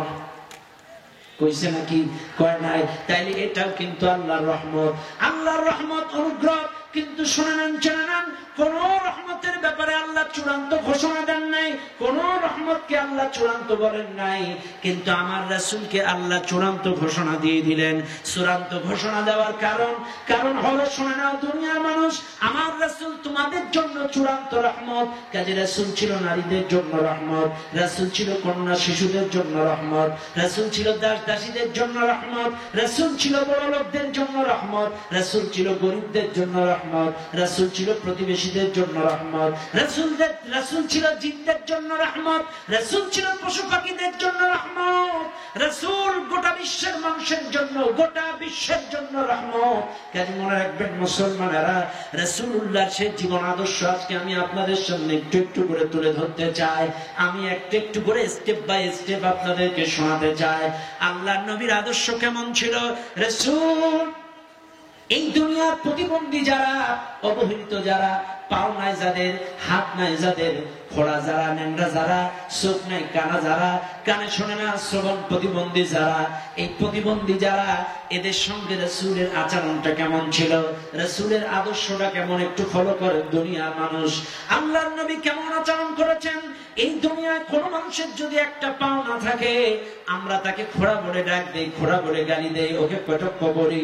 আমাদের সমাজে যদি কারো চোখ না থাকে, তাকে কানা বলে ডাক দেই, বিভিন্ন ভাবে কানা, কুজু, কালা বলে ডাক দেই। কিন্তু বিশ্বাস করেন না, কোন মানুষকে খোড়া বলে গালি দিও না, কোন মানুষকে কানা বলে ডাক দিও না। কারণ লোকটাকে আল্লাহ খোড়া করেছে, সে করবে কি? কারণ শোনে না, যাকে আল্লাহ খোড়া বানাইছে তার জন্য বলি, আপনার একটা পাও নাই, নিজের তকদিরকে গালি দিয়েন না, নিজের ভাগ্যকে গালি দিয়েন না। আপনি তকদিরের পরে বিশ্বাস করে যদি একটা পাও নাই, যদি ধৈর্য ধরে থাকতে পারেন, আল্লাহ আপনার ওই একটা পাও না থাকার বিনিময়ে, এর বিনিময়ে জান্নাত দিয়ে দেবেন। বলেন সুবহানাল্লাহ। আপনার চোখ নাই, তকদিরকে গালি দিয়েন না, ভাগ্যকে গালি দিয়েন না, আল্লাহর উপরে ধৈর্য ধরে টিকে থাকেন। আল্লাহ আপনাকে এই চোখ না থাকার কারণে আপনাকে জান্নাত দিয়ে দিতে পারেন। ও মুসলমানেরা, আর এই এলাকার মানুষ যারা সুস্থ সবল মানুষ আছেন, তাদের উদ্দেশ্যে বলি, কোন খোড়ার সঙ্গে বিয়াদবি করো না, কোন প্রতিবন্ধী মানুষের সঙ্গে বিয়াদবি করো না। কারণ রাসূলের আদর্শ তাদের সঙ্গে কি আচরণ করেছেন একটু লক্ষ্য করেন মুসলমানেরা। প্রতিবন্ধীদেরকে কষ্ট দিও না, গালি দিও না, কটাক্ষ করো না। ভাইরা আমার, সুনান নাসাই শরীফের হাদিস, আনাস ইবনে মালিক রাদিয়াল্লাহু তাআলা আনহু থেকে বর্ণিত, হযরতে আব্দুল্লাহ ইবনে মাসউদ রাদিয়াল্লাহু তাআলা, ভালো করে মনে রাখবেন, হযরতে আব্দুল্লাহ ইবনে মাসউদ রাদিয়াল্লাহু তাআলা একবার তিনি একটা কাঁটাওয়ালা বৃক্ষ থেকে মেসওয়াক পাড়তে গেলেন। ভালো করে মনে রাখবেন, হযরতে আব্দুল্লাহ ইবনে মাসউদ একটা কাঁটাওয়ালা বৃক্ষ থেকে মেসওয়াক পাড়তে গেলেন। এই মেসওয়াক পড়ার সময় বাতাস তাকে ধাক্কা দিয়ে ঠেলে ফেলে দিচ্ছিল, বাতাস তাকে ধাক্কা দিয়ে ফেলে দিচ্ছিল। উপস্থিত লোকজন যারা ছিল, রাসূলও কিন্তু ওই জায়গায় উপস্থিত, উপস্থিত কিছু সাহাবারাও, উপস্থিত কিছু লোকজন, সকল সাহাবারা এই আব্দুল্লাহ ইবনে মাসউদকে যখন বাতাস ধাক্কা দিয়ে ফেলে দিচ্ছে, উপস্থিত লোকজন হেসে ফেলেছে। আল্লাহর নবী ডাক দিয়ে বললেন, মিম্মা তাদহাকুন, কি ব্যাপার, তোমরা হাসছো কেন, তোমরা হাসছো কেন?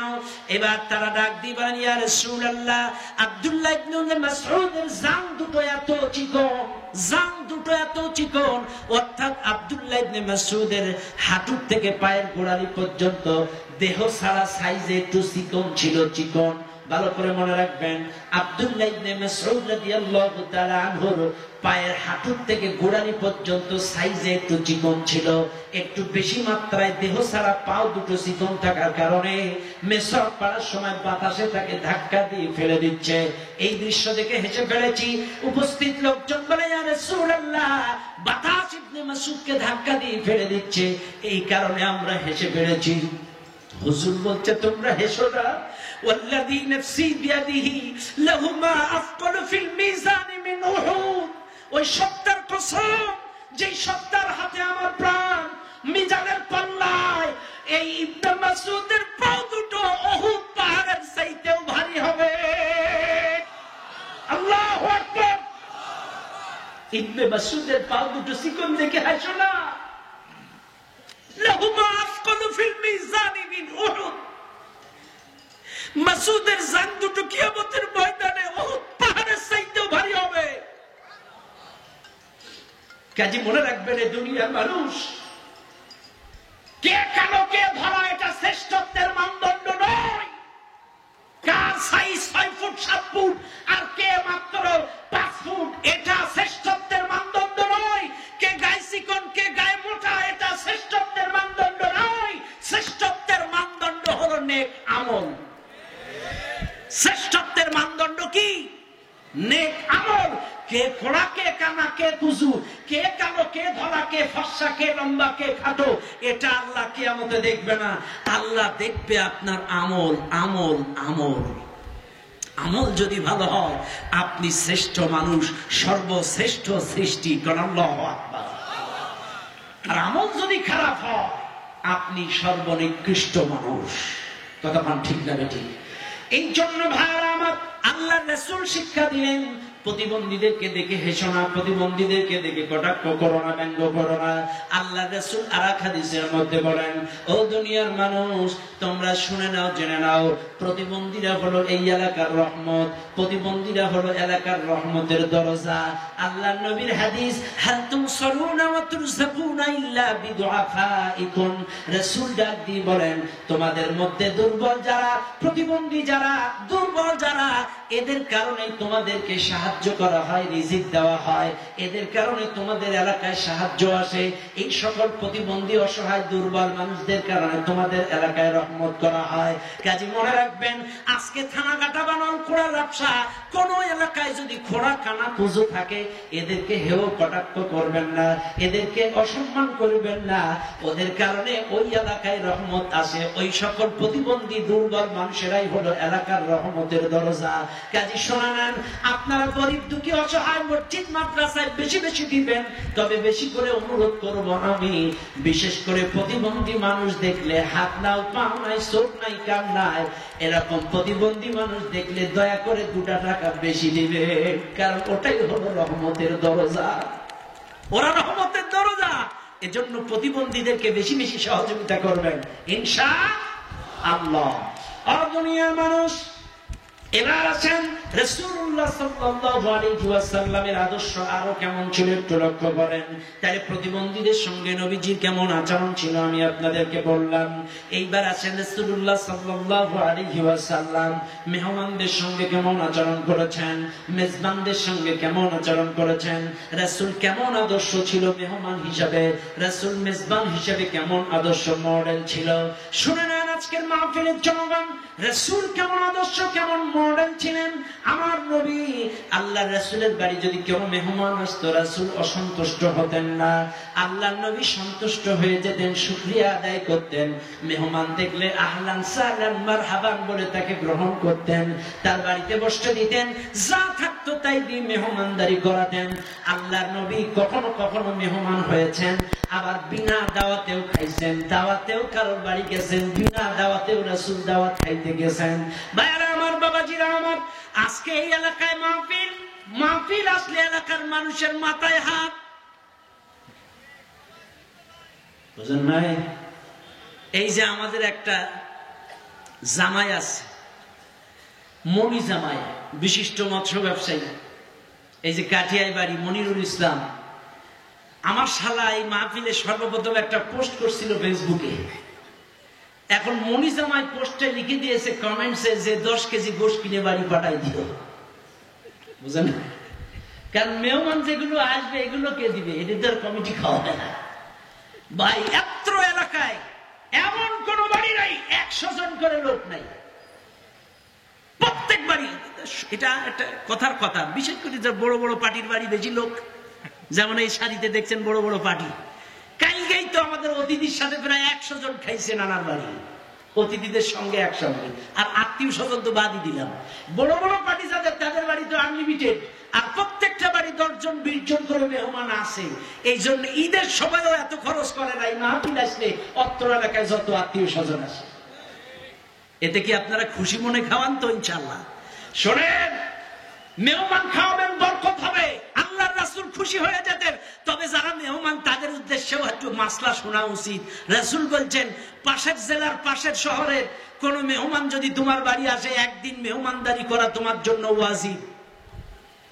3 দিন পর্যন্ত মেহমানদারি করা নফল। 3 দিনের অতিরিক্ত যদি কোনো মেহমান তার বাড়ি থাকে, আর বাড়িওয়ালা যদি হাসি মুখে মেহমানদারি করে, তাহলে সেটা সাদাকা। আর মেহমান যদি মেজবানের অনিচ্ছায় যদি অতিরিক্ত থাকে, বাড়িওয়ালা যদি অসন্তুষ্ট হয়, তাহলে মেহমান যত বড় হাজি হোক, ও গুনাহগার হবে। 3 দিনের অতিরিক্ত আত্মীয়র বাড়ি, তাই বলে জামাই যারা চিন্তা করছেন 14 দিন করে থাকি শ্বশুর বাড়ি যায়, ভাই জামাই মানে তো চাইলে, এটা কোনো ব্যাপার না। তার মানে আড্ডাও জায়েজ করে নিলাম আর কি।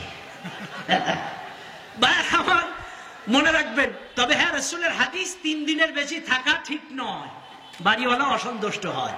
এজন্য 3 দিনের বেশি থাকবেন না। 1 দিন পর্যন্ত মেহমানদারি করা ওয়াজিব, 3 দিন পর্যন্ত নফল। খাওয়াবেন, আলহামদুলিল্লাহ, কোনো সমস্যা নাই।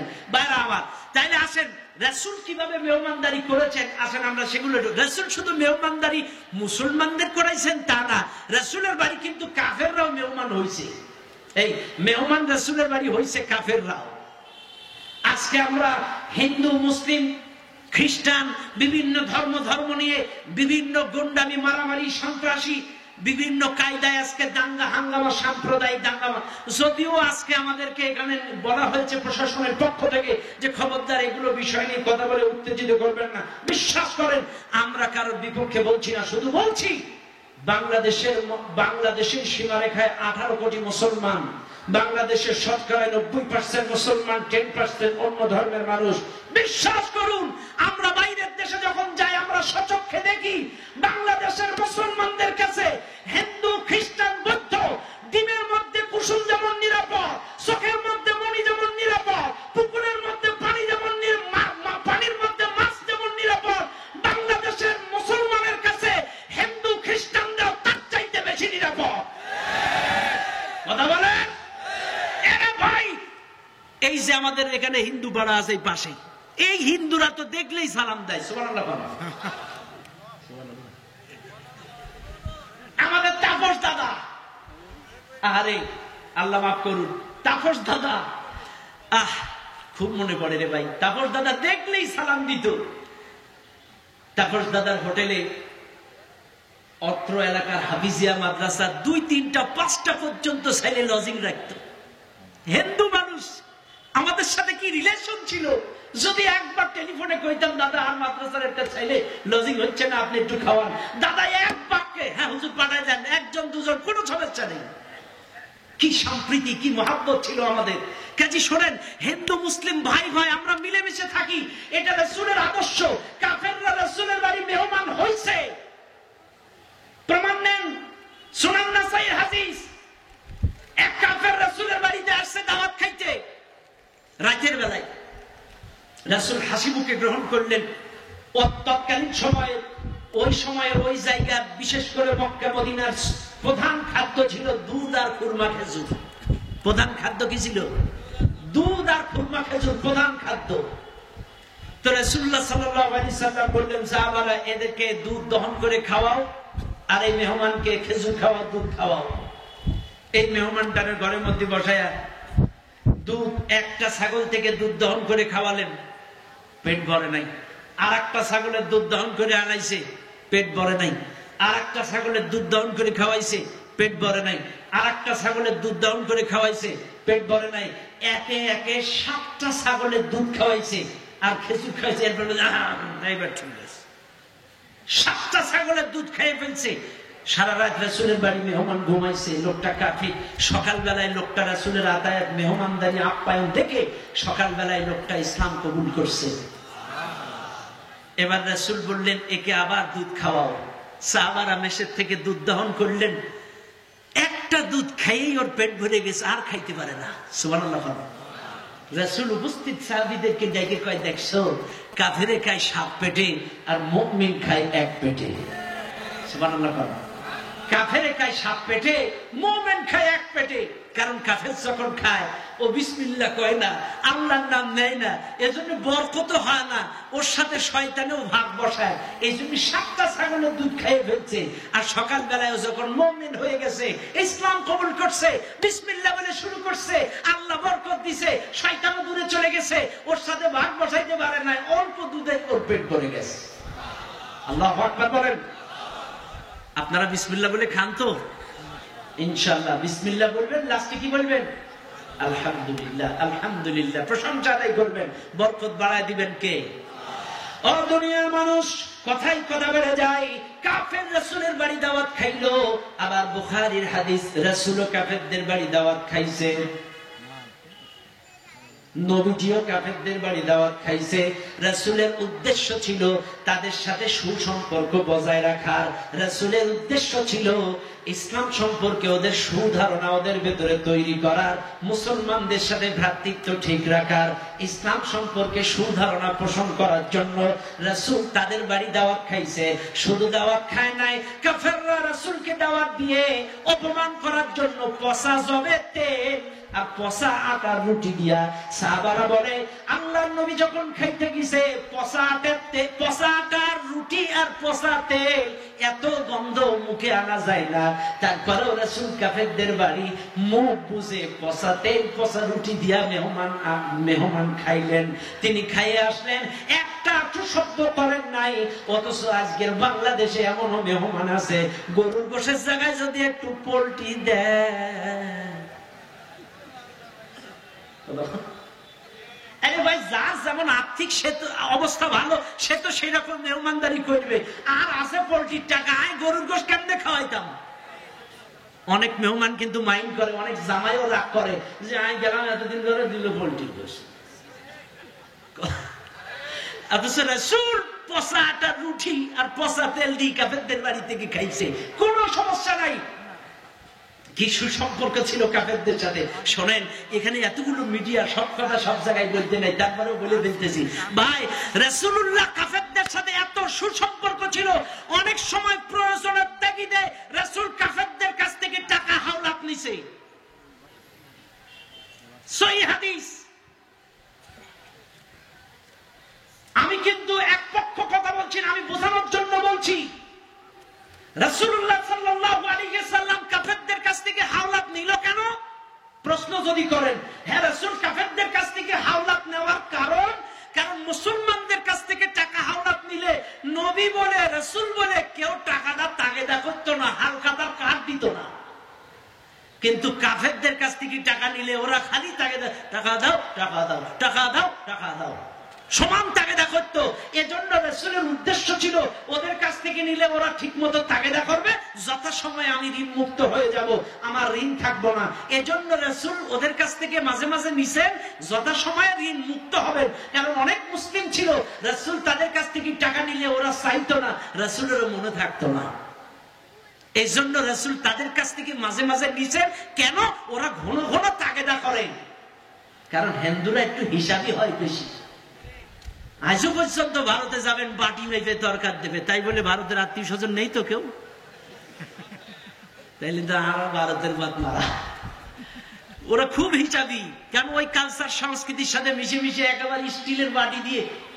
তাই বলে আবার সব জায়গার না, বসিরহাট ইটেন্ডার মুসলমান সব ঠিক আছে, কিন্তু বাইরের দিকে এখনো বাটি মেপে মেপে। কথা বুঝছেন? যাই হোক, আমি ছোট করার জন্য বলি নাই, মিডিয়ার লোকজন আবার এগুলো কেটে দেবেন, নাইলে ইন্ডিয়ায় যাওয়া বন্ধ। বাইরে আমার বাবাজিরা আমার, লক্ষ্য করুন আল্লাহ নবীর কি সম্পর্ক ছিল কাফেরদের সাথে, ইহুদিদের সাথে, হিন্দুদের সাথে। আল্লাহ নবী সাল্লাল্লাহু আলাইহি ওয়াসাল্লাম, আল্লাহ নবী বিশ্ব নবী মসজিদুন নববীতে যখন এক ইহুদি উঠে দরদর করে পশ্চিম দিক ফিরে প্রস্রাব করা শুরু করলো, পশ্চিম দিক ফিরে প্রস্রাব করা যখন শুরু করলাম, উপস্থিত হযরতে আলী, উপস্থিত অন্যান্য সাহাবী, সাহাবারা তো রেগে টকবকে ফায়ার। হুজুর, সাহাবারা বলতেছে হুজুর একে মেরে দেব নাকি, কিন্তু হুজুর বললেন না, সাহাবারা তোমরা ধৈর্য ধরো, এই ইহুদিটার প্রস্রাব ক্লিয়ার হতে দাও। প্রস্রাব ক্লিয়ার হয়ে গেল, রাসূল ইহুদির পাশে চলে গেলেন। বাবা তোমার নাম কি? বাবা তুমি কোন ধর্মের মানুষ? বলে আমি ইহুদি ধর্মের মানুষ। বলছে বাবা এই মসজিদটা আল্লাহর ঘর, এটা পবিত্র ঘর, এখানে আমরা ইবাদত করি, নামাজ পড়ি। ও বাবা আমরা মুসলমান যদি তোমাদের গির্জায় যায় যদি মন্দির অপবিত্র করে দেয়, গির্জা যদি অপবিত্র করে দেয়, নাপাক করে দেয়, তাইলে তুমি কি করতে, কি করবা? তখন ইহুদি বলতেছে হুজুর আমাদের গির্জায় যদি এমনটা কেউ করে, এক কোপে গর্দান নামায় দেব, এক কোপে নামায় দেব। রাসূল বলছে বাবা তোমার বিচার অনুযায়ী তোমার গির্জায় তোমার মন্দিরে কেউ যদি প্রস্রাব পায়খানা করে, এটা যদি হত্যাদণ্ড অপরাধ হয়, মৃত্যুদণ্ড অপরাধ হয়, ফাঁসিযোগ্য অপরাধ হয়, তাইলে তুমি তো আমাদের মসজিদে প্রস্রাব করেছো, তাইলে এটাও তো হত্যাযোগ্য অপরাধ। তোমার বিচার অনুযায়ী তুমি এখন হত্যার আসামি। কিন্তু বাবা মুসলমান রক্তপাতে বিশ্বাসী নয়, এরা অন্যায় ভাবে কাউকে হত্যা করে না। বাবা যাও, আল্লাহর রাস্তায় মাফ করে দিলাম, এমন কাজটা কখনো আর করবে না। ইহুদি ডাক দিয়ে বলে ইয়া রাসূলুল্লাহ আপনার সহানুভূতি দেখে, আপনার আদর্শ দেখে, কথা দেখে, আপনার কথা দেখে আমি খুশি হয়ে গেলাম, কারণ আমি হত্যাযোগ্য আসামি হওয়ার পরও ফাঁসির যোগ্য আসামি হওয়ার পরেও আপনি আমারে মাফ করে দিলেন। আপনাদের আদর্শ ছেড়ে, আপনার ব্যবহার ছেড়ে, চরিত্র ছেড়ে ইয়া রাসূলুল্লাহ আমি ফিরে যাব না। আমাকে কালেমা পড়ায় দেন, লা ইলাহা ইল্লাল্লাহু মুহাম্মাদুর রাসূলুল্লাহ সাল্লাল্লাহু আলাইহি ওয়াসাল্লাম। ভাইরা আমার, শুধু তাই নয় আমার ভাইরা, এখানেই শেষ নয়। আমর ইবনুল আসের ঘটনা অনেক লম্বা, কিন্তু সেদিকে আমি যাব না। শুধু বোঝাতে চাই আজকে ইহুদিদের সাথে রাসূলের কেমন আচরণ ছিল, হিন্দুদের সাথে রাসূলের কেমন আচরণ ছিল, কাফেরদের সাথে রাসূলের কেমন আচরণ ছিল। ও মুসলমানেরা, আজকে আমাদের সুসম্পর্ক, তবে যে বাজারা ফায়দা লুটার চেষ্টা করছো, যে বাজারা মসজিদের মধ্যে গতকালকে আমাদের প্রধান অতিথি চেয়ারম্যান নজরুল ইসলাম সাহেব উনিও বলে গিয়েছেন, এটা কোন মুসলমান সহ্য করতে পারে না। এই যে মুসলিম মন্দিরে কোরআন রাখছে মূর্তির পায়ের কাছে, এটা কোন মুসলমান সহ্য করতে পারে না। যার শরীরে বিন্দু মাত্র রক্ত আছে এটা মেনে নিতে পারে না। মনে রাখবেন মুসলমানরা, তাইলে আজকে আমরা বলতে চাই হিন্দু মুসলিম কোনো ভেদাভেদ নাই, কিন্তু যে বাজারা মন্দিরের কোরআন রাখলো আর হিন্দুদের মন্দিরে আগুন দিল, এরা যে বা যেই দলের হোক, এদের ফাঁসির কাস্টে ঝোলানো লাগবে। কথা বলেন ঠিক না বেটি?